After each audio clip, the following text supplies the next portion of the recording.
Yesterday, the Reserve Bank executed a dramatic about-turn on rates, with Governor Phil Lowe announcing the end of pandemic-era policy, pinning bond rates to the cash rate target until 2024. In simple terms, it means we're now looking at a rate hike sometime in 2023, a year ahead of when it was expected.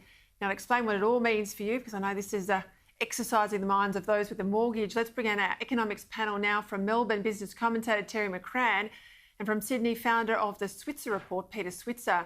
Well, I should say not just those with a mortgage, Terry, but also those, with investments. We know superannuants and others are really struggling with these low interest rates. Cut through the jargon. What does it all mean? Pete, as you say, it affects so many people. Obviously, the price of bank shares going forward, very important for investors. Depositors, don't forget depositors. They might actually start to see a real interest rate, or just a piffling interest rate rather than zero. And of course, as you say, home loan borrowers, both investors and first home buyers. The bottom line is that the Reserve Bank has recognised that the idea that it will keep rates at zero all the way to 2024 has become totally problematic. Now, you say maybe we'll get a rate rise in 2023. We might even get a rate rise in 2022. The Reserve Bank clearly does not want to do that. It's still thinking in terms of the back end of 2023 for the first rate rise. But, it picked Melbourne Cup Day to do this, and we're really punting in the dark in terms of where rates will go, because it's not only what happens in Australia, it's what happens in America, most importantly. And the Fed is meeting now, and it comes out with its decision tomorrow morning, early our time. So that will have a big impact too on the global interest rate environment. I think everybody out there should get ready for turmoil at least, and uncertainty on when and how quickly rates rise. Well, Peter, bring you in if I can. Was it a mistake for Phil Lowe when he did to signal that rates wouldn't go anywhere? I mean, in part, it's the reason why there's such a hot housing market. I thought it might have been in some sort of slump, given we haven't got immigration. But when money's this cheap, I tell you, the turnover in housing stock is extraordinary. Was it a mistake?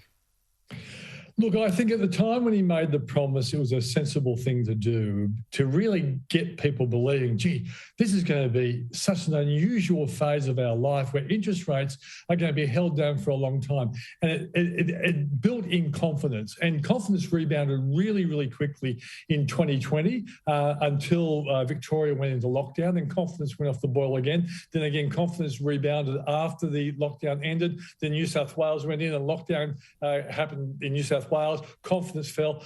Confidence this week hit a 16-week high, and it's because all the stuff around the economy, all the outlook stuff is looking so good.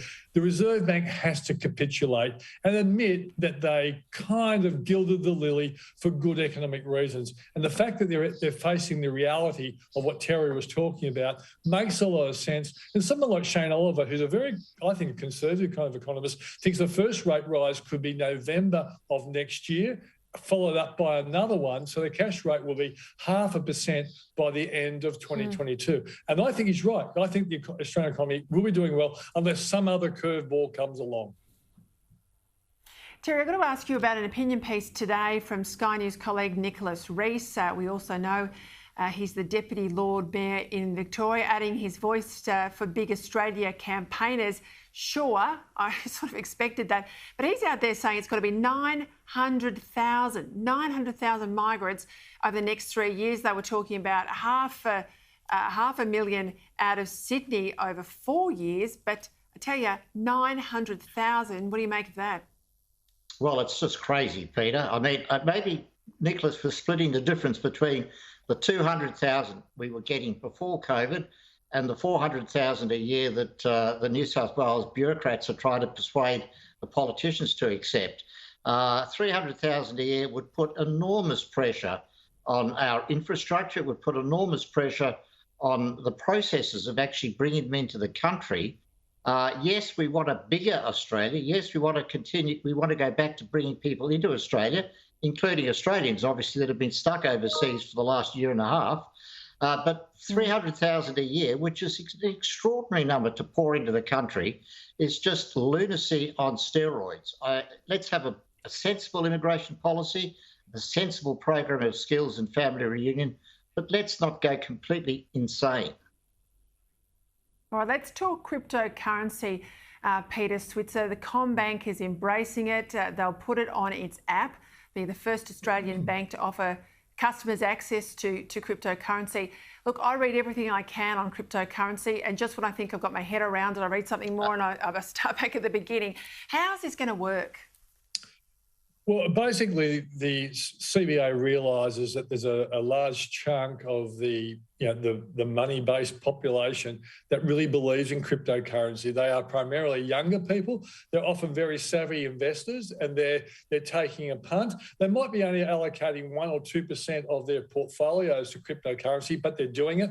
And some of the smartest guys around the world, including Australia, Mark Carnegie, locally big cryptocurrency fan, Ray Dalio, the hedge fund manager of probably the biggest hedge fund in the world, Bridgewater Associates, he's into it. Paul Tudor-Jones, Bill Miller, they're all buying a bit of this currency. And the reason is people do accept it. People do believe it has value. And on the weekend, I went to the New South Wales Art Gallery and saw some of the artwork down there, which I think was absolute crap, Peter, but people think it's valuable. And by the way, Blue Poles was $1.2 million when Gough Whitlam made that mistake. It's now worth $300 million.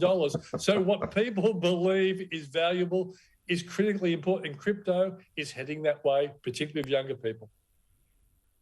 All right, I'm going to get someone on to go into it, because I'm a bit concerned also about what this means for international money markets, not just the investment angle, but the international exchange of money around the world. Gents, got to leave it there. Terry McCrann, Peter Switzer, as always, thank you for your time.